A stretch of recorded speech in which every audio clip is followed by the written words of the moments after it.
ব্যবসা বাংলাদেশে আর হবে না, হবে না। যদি কেউ রাখতে চায় মুজিবের ছবি, আমরা বলবো সেজন্য তার রাজনৈতিক কার্যালয়ে রাখে। যদি কেউ মুজিবকে রাখতে চায়, যদি তার ছবি তার ঘরে গিয়ে রাখবে, কিন্তু মুজিবকে সর্বজনীন বানানোর চেষ্টা করবেন না। মুজিব যদি সর্বজনীন হতো, সকল রাজনৈতিক দলকে নিষিদ্ধ করতো না। মুজিব যদি সর্বজনীন হতো, 30,000 মানুষকে হত্যা করতো না। মুজিব কখনোই সর্বজনীন ছিল না।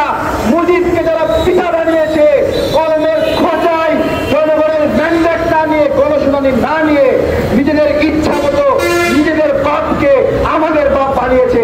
আমরা যারা সন্তান না, তাকে তাকে আমরা বাপ ডাকি না। 24-এও জুলাই অভ্যুত্থান না বলে আপনারা আগস্ট অভ্যুত্থান বলবেন, আগস্ট বিপ্লব বলবেন। আগস্ট বিপ্লব, বিপ্লব হয়েছে আগস্টে। আমি জানি না যে জুলাই শব্দটা, জুলাই অভ্যুত্থান শব্দটা কিভাবে আসলো। জুলাইতে শুরু হয়েছে, কিন্তু মূল বিপ্লবটা যখন আসে সেই সময়টাকে আমরা কি পুরা অক্টোবর, নভেম্বর, সেপ্টেম্বর মিলাইয়া বলি বিজয় দিবস? আমরা বিজয় দিবস কবে বলি? ডিসেম্বর মাসে, তাই না? ঠিক একইভাবে আমাদের বিজয় হয়েছে আগস্ট মাসে। এই বিপ্লব হলো আগস্ট বিপ্লব। এবং আজকে যেই ছবি সরানোর কথা বলছি, যুক্তি কি?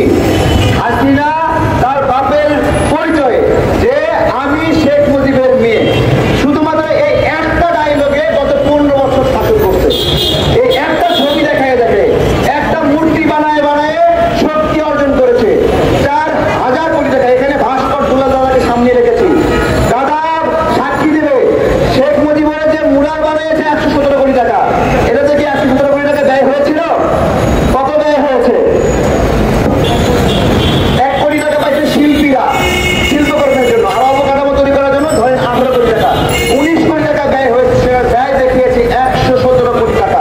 এরকম ভাবে লুটপাট করেছে। এই এক মুজিবকে সামনে রেখে রেখে সকল লুটপাট বৈধ করেছে।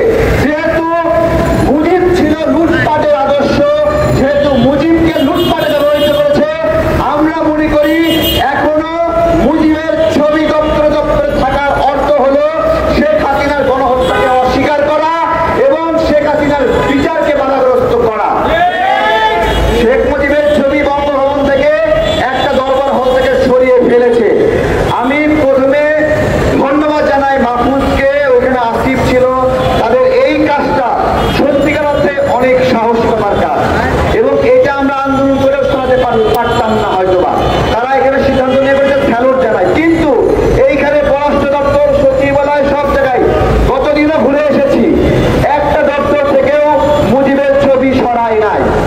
তাহলে এই মুজিবের ছবি সামনে রেখে রেখে পূজা করাবেন আর মুজিবের বিরুদ্ধে ব্যবস্থা নেবেন, তা কেমন করে হয়? গণ অধিকার পরিষদ আজকে এই জন্যই আমরা প্রোগ্রাম দিয়েছি যে মুজিব যেহেতু ফ্যাসিবাদের খাতায় নাম লিখিয়েছে বাকশালের মাধ্যমে, এবং দ্বিতীয় স্তরে শেখ হাসিনা যে